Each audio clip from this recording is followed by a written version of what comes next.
சுபாஷ் சந்திர போஸ் இந்திய விடுதலை போராட்ட வரலாற்றில் துணிச்சலான தலைவராக திகழ்ந்தவர் நேதாஜி சுபாஷ் சந்திர போஸ்.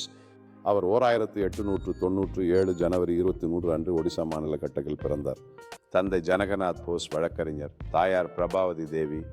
சிறுவயதிலிருந்தே தேசபக்தியுடன் கூடிய சிந்தனை கொண்டவர். கல்வியில் தேர்ச்சி பெற்றவர். இங்கிலாந்தில் இந்திய சிவில் சர்வீஸ் ICS தேர்வில் வெற்றி பெற்றும் பிரிட்டிஷ் ஆட்சிக்கு வேலை செய்ய மறுத்து பதவியை துறந்தார். இந்தியாவிற்கு திரும்பிய பிறகு காங்கிரஸில் சேர்ந்தார். 1938 மற்றும் 1939 ஆண்டுகளில் காங்கிரசின் தலைவராக தேர்ந்தெடுக்கப்பட்டார். ஆனால் காந்தியாரின் அகிம்சை வழியுடன் ஒப்புக்கொள்ளாததால் தனியாக ஃபார்வர்ட் பிளாக் இயக்கத்தை தொடங்கினார்.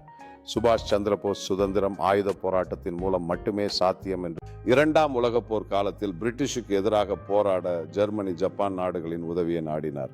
ஜப்பானில் இருந்த இந்தியர்களை ஒன்றிணைத்து இந்திய தேசிய படை INA உருவாக்கினார். நீங்கள் எனக்கு இரத்தம் கொடுங்கள், நான் உங்களுக்கு சுதந்திரம் தருவேன் என்ற புகழ்பெற்ற வாசகம் ஆயிரக்கணக்கான இளைஞர்களை போராட்டத்திற்கு ஈர்த்தது. ஐநாவில் பெண்களுக்காக ராணி ஜான்சி ரெஜிமெண்ட் எனும் படைப்பிரிவையும் தொடங்கினார். 1945 ஜப்பான் தோல்வியுற்றதால் INAவின் முயற்சி சற்று தளர்ந்தது. ஆகஸ்ட் 18, 1945 அன்று தைவானில் விமான விபத்தில் சுபாஷ் சந்திர போஸ் உயிரிழந்தார் என்று அதிகாரப்பூர்வமாக அறிவிக்கப்பட்டது. ஆனால் அவரது இறப்பு தொடர்பாக இன்னும் பல கேள்விகள் உள்ளன. சுபாஷ் சந்திர போஸ் இந்திய இளைஞர்களுக்கு ஒரு மாதிரியான வீரர். உயர்ந்த பதவியை துறந்து தன் உயிரையே பணயம் வைத்து தாய்நாட்டிற்காக போராடியவர். அவரின் ஜெய் ஹிந்த் வாழ்த்து இன்று நமது தேசிய அடையாளமாக உள்ளது. முடிவு: சுபாஷ் சந்திர போஸ் வாழ்நாள் முழுவதும் இந்திய சுதந்திரத்திற்காகவே போராடினார். அவரது தைரியம், தியாகம், தேசபக்தி இன்றும் ஒவ்வொரு இந்தியருக்கும் ஒரு ஊக்கமாக உள்ளது. அவர் என்றென்றும் இந்திய சுதந்திரத்தின் வீர தூபி. இந்திய சுதந்திரத்திற்கான போராட்டத்தில் அவர் அடைந்த வெற்றிகள் மற்றும் தோல்விகள் இன்றும் நமக்கு பாடம் சொல்லும் உரையாடல்களாகவே உள்ளன.